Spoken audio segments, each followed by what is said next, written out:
శ్రీమాత్రే నమః. సద్గురు జ్యోతిషాలయం 2025 మే నెల రాశి ఫలితాలని మనం తెలుసుకోబోతున్నాం.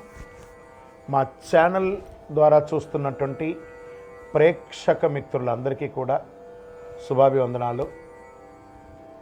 మా ఛానల్స్ బాగా చూస్తున్నారు, ధన్యవాదాలు. కానీ సబ్స్క్రైబర్స్ అనేవాళ్ళు కొంచెం తక్కువగా ఉన్నారు, కొంచెం సబ్స్క్రైబ్ చేయండి. ఈ పక్కనున్న బెల్ బటన్ కానీ మీరు కొట్టేస్తారనుకోండి, మా ఛానల్లో ఉన్నటువంటి అన్ని కార్యక్రమాలు కూడా మీకు వస్తూ ఉంటుంది, మీరు చూడొచ్చు. మీకు ఉపయోగపడే విషయాలు చెప్పడం జరుగుతుంది. కమింగ్ టు జాతకం. జాతకం అనేది పడుతున్న వర్షానికి ఒక గొడుగే కానీ జాతకం జీవితం కాదు. మేము చెప్పే ఈ రాశి ఫలితాలు గోచార గ్రహస్థితులను దృష్టిలో పెట్టుకొని చెప్తున్నాం. ఇది మీ యొక్క వ్యక్తిగత జీవితానికి ఒక 30% నుంచి 40% మాత్రమే వర్తిస్తుంది. మీరు పుట్టినప్పుడు ఉన్నటువంటి ఆ లగ్నము, ఆ నక్షత్రము, ఆ పాదాన్ని బట్టి మీ యొక్క సంపూర్ణ జాతకం అనేది తెలియబడుతుంది. ఇంకా జాతకం అంటే ప్రతి ఒక్కరికి కూడా నాకు ఉద్యోగం ఎలా ఉంటుంది, నాకు వ్యాపారం ఎలా ఉంటుంది, నాకు ఆరోగ్యం ఎలా ఉంటుంది, దాంపత్య జీవితం ఎలా ఉంటుంది, సంతానం ఉంటుందా, ఉద్యోగం వస్తుందా, వ్యాపారం బాగుంటుంది, ఇవే ఏదో టెన్షన్స్తోనే ప్రతి ఒక్కళ్ళం కూడా జీవిస్తున్నాం. దానికి ఉపశమనంగా ఈ మాస ఫలితాలని ప్రతి మాసంలో కొన్ని గ్రహాలు మారుతూ ఉంటాయి కాబట్టి ఆ గ్రహాల యొక్క గమనాన్ని దృష్టిలో పెట్టుకొని అన్ని వర్గాల వారిని దృష్టిలో పెట్టుకొని ప్రిడిక్ట్ చేయబడిందే ఈ మాస ఫలితాలు. ఇప్పుడు మనం 12 రాసుల్లో ఒక్కొక్క రాశిగా మనం చెప్పుకోబోతున్నాం. జాతకం ఎవరైనా మీ పరిసర ప్రాంతాల్లో ఉన్నటువంటి సద్గురువుల్ని సంప్రదించి జాతకం తెలుసుకోండి. లేదా మా ద్వారా తెలుసుకోవాలనుకుంటే 21 వయసు లోపు ఉన్న వాళ్ళు అడగకూడదు. ఎందుకంటే మీరు విద్య చదువుకుంటున్నటువంటి వారు కాబట్టి మీరు ఖచ్చితంగా మీ యొక్క వ్యక్తిగతమైనటువంటి జీవితంలో 21 సంవత్సరాల వరకు జాతకం అడగకండి. 60 సంవత్సరాలు దాటిన వారు మీరు అన్నీ అనుభవించుంటారు, మంచి చెడు అన్నీ చూసుంటారు కాబట్టి మీకు జాతకంతో పని లేదు. అడగడానికి కూడా ఇల్లీగల్ అఫైర్స్కి సంబంధించింది ఏది అడగకూడదు. నాకు అప్పులు బాగా ఉన్నాయి, జాతకం చెప్పనంటే ఎవరు చెప్పరు. మీ అప్పులు తీసుకున్న చోట ఖచ్చితంగా కష్టపడి ఇవ్వండి, అదొకటే జాతకానికి ఉన్నది. జ్యోతిషాస్త్రరీత్యా ద్వాదశ రాశుల్లో 2వ రాశి అయినటువంటి వృషభ రాశి మిత్రులారా, మీరు కృతికా నక్షత్రం 2, 3, 4 పాదములు, రోహిణీ నక్షత్రం 1, 2, 3, 4 పాదములు, మృగశిరా నక్షత్రం 1, 2 పాదాలకు జన్మించిన మీరు వృషభ రాశి వారిగా పరిగణించబడుతున్నారు. ఈ మే నెల మీకు శుభాశుభ ఫలితాలు ఎలా ఉన్నాయి అంటే చాలా సహనంగా ఉండాలి. మిశ్రమం కంటే కొంచెం ఎక్కువ ఉంటుందని చెప్పచ్చు. బృహస్పతి నెల మొదటి భాగంలో మొదటి ఇంట్లో మరియు ద్వితీయార్థంలో 2వ ఇంట్లో ఉంటారు. రవిగ్రహం మిశ్రమ ప్రభావం చూపిస్తున్నారు. గురువు మకర రాశిలో వెళ్తున్నారు. అష్టమాధిపతిగా గురువు ధనస్థానంలో ప్రవేశం. మే 6 నుండి లాభంలో ఉన్న బుధుడు వ్యయంలోకి మారుతున్నారు. రాహుకేతువులు మిశ్రమంగా ఉన్నారు. కాబట్టి కొత్త ప్రయత్నాలు నివారించండి. ఇప్పుడు ఏది చేస్తున్నారో అది బాగా ఉంటుంది. ఏ విధమైనటువంటి కొత్త ఆలోచనలు కొత్తవి చేయడానికి అంత తీసుకోకండి. ప్రభుత్వ ట్యాక్స్ రెన్యువల్స్, లైసెన్స్ రెన్యువల్స్ ఇవన్నీ ఖచ్చితంగా చేయండి, లేదా దానివల్ల ఇబ్బంది పడే అవకాశాలు ఉన్నాయి. భార్యాభర్తలు మీ మధ్య ఇతరుల జోక్యం లేకుండా మీరే సామరస్యంగా పరిష్కరించుకోండి. ఏదైనా బంధువులతో సమస్యలు ఉన్నా పట్టించుకోకండి, మీ పని మీరు చేసుకుంటూ వెళ్ళండి. మీ తండ్రి వర్గం వారికి ఆరోగ్యాన్ని కాస్త చూసుకోండి. సమాజంలో ప్రముఖులైనటువంటి వ్యక్తులతో పరిచయాలు అవుతాయి, వారి ద్వారా ఆర్థిక లబ్ధి కూడా పొందే అవకాశాలు బాగా ఉన్నాయి. వ్యాపారం చురుకుగా ఉంటుంది.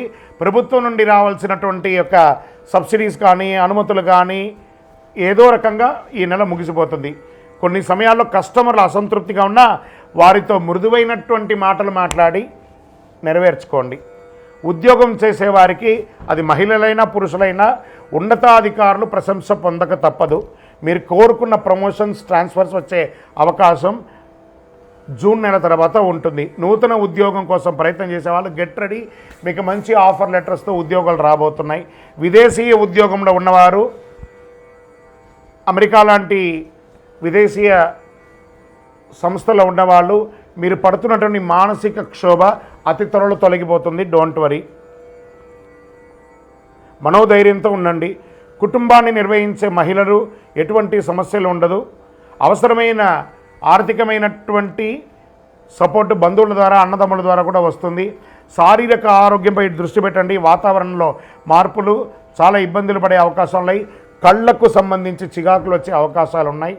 నీరు కారుతూ ఉంటుంది. విదేశాల్లో చదువుకుంటున్నటువంటి విద్యార్థులకు మంచి మేలు జరుగుతుంది. షేర్ మార్కెట్ మిశ్రమంగా ఉంది.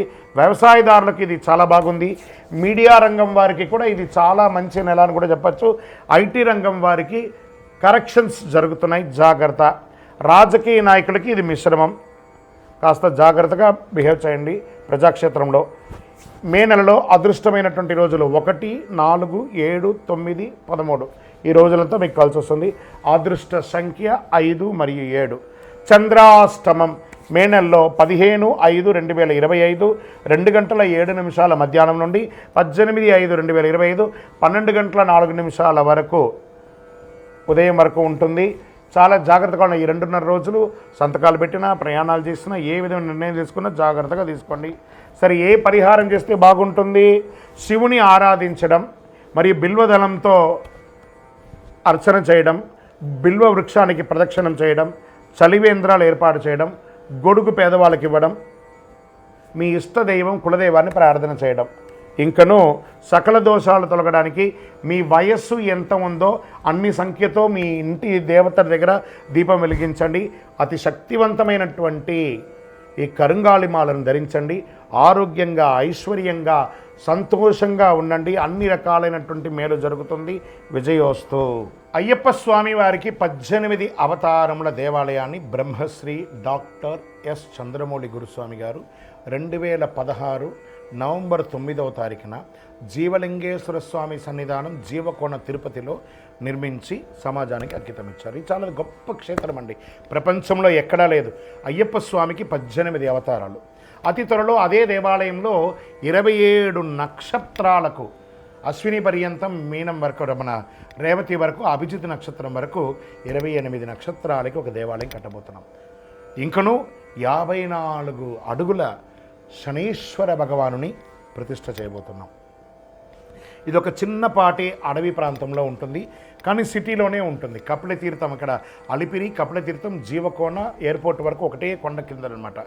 ఈ జీవలింగేశ్వర స్వామి సన్నిధానంలో 300 రోజులు నీళ్లు పడుతూ ఉంటుంది శివుడి మీద. అలాంటి అద్భుతమైనటువంటి క్షేత్రంలో మీరు తిరుపతికి వచ్చినప్పుడు రైల్వే స్టేషన్ బస్టాండ్ నుండి 3 కిలోమీటర్, ఎయిర్పోర్ట్ నుండి 9 కిలోమీటర్ దూరంలో మన దేవాలయం ఉంటుంది. ఉదయం 6 గంటల నుంచి 11 గంటల వరకు, సాయంత్రం 5 నుంచి 8 గంటల వరకు దర్శనం ఉంటుంది. ఖచ్చితంగా మీ యొక్క తిరుపతి దర్శనంలో ఒక భాగంగా ఈ దేవాలయాన్ని దర్శనం చేసుకోండి. బ్రహ్మశ్రీ డాక్టర్ చంద్రమౌళి గురుస్వామి గారి యొక్క ప్రయత్నంలో మీరు కూడా వచ్చి దర్శనం చేసి అనుభూతి పొంది అనుగ్రహం పొందండి. విజయోస్తు.